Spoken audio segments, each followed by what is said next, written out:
Well, you know what you do on a rainy day to keep from being unproductive? You make bread. It's ready to be punched down, which I did already.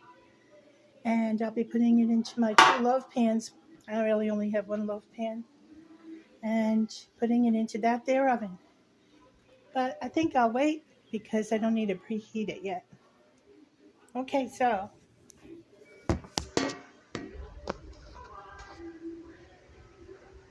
I'm going to cut it in half. Take my coffee out of the way here. I'm a mess. Don't look at me. Look at the bread. Hope you're all having a good day. So I'm going to roll them out into 2 rectangles, and then you put it into your loaf pans,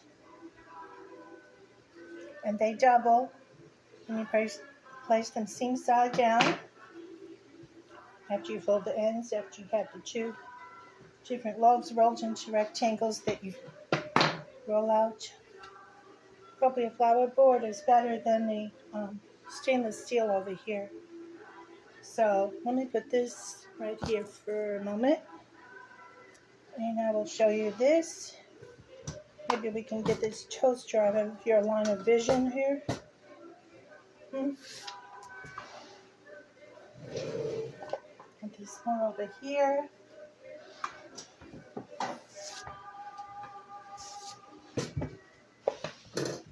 I don't have a big cutting board. All I have is that little wood board, so I'll be using that.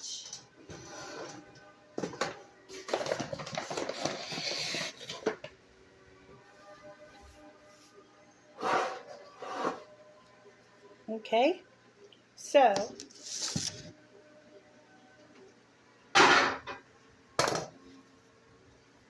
I have to put it this way more to see what I'm doing.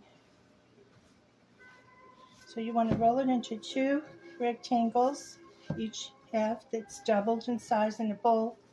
Since I first kneaded it after mixing the flour, water, oil, sugar, yeast, and salt in the correct measurements earlier. So I'm going to take this and make it be a rectangle, it says. So let me go get my roller. See, this is making bread on a day when you could have just sat around and wasted your time watching television, which I can't believe people are still looking at football and games and things when there are people starving and devastated without food or shelter worldwide, as if everything is the same as it always was, and it isn't. Now this doesn't really have to be a square. If it comes out a square, fine. A rectangle, rather.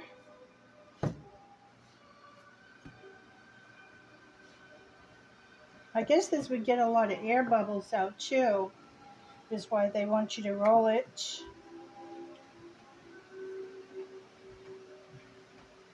And the Betty Crocker cookbook recipe that I have. You could use Joy of Cooking. You could probably use anything. I just wanted to give it a little more of this so it won't give me trouble sticking to me when I go to do it. It says there to, I quote, punch down the dough, divide in half, roll each half into rectangle, 11 by 9, roll up, beginning of short side, with side of hand, press each end to seal, fold on loaf ends under low, place seam down in a greased loaf pan, and then you brush the loaves with salad oil and you let them double, and then you pop them in a 400-degree oven. Okay. For so many minutes. I think it probably says 35 or something.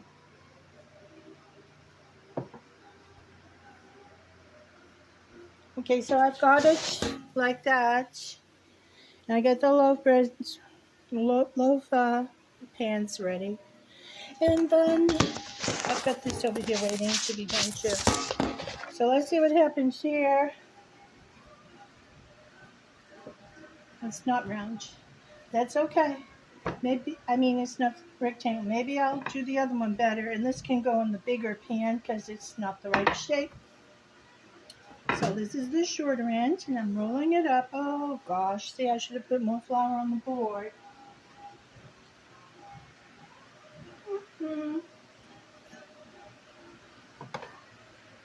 This side's good. So I'm just going to need to unstick this here. But that's not good. It's a little bit too sticky here.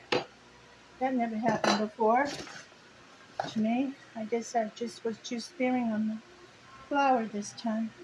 Okay, there we go. So now I'm going to fold the ends under. I have to roll it a little and knead it a little more because of the reason being it's not really smooth and got that stickiness that happened. Okay, so now I've got this like this. I'm going to fold the ends under and put it in one of these two pans. There. So you just go like this, go like that, and fold this under, and then see it's looking really good, and put it into one of the two pans. And that's in here. Looking very nice. I'll show them to you later in a different video. Okay, that's all for now.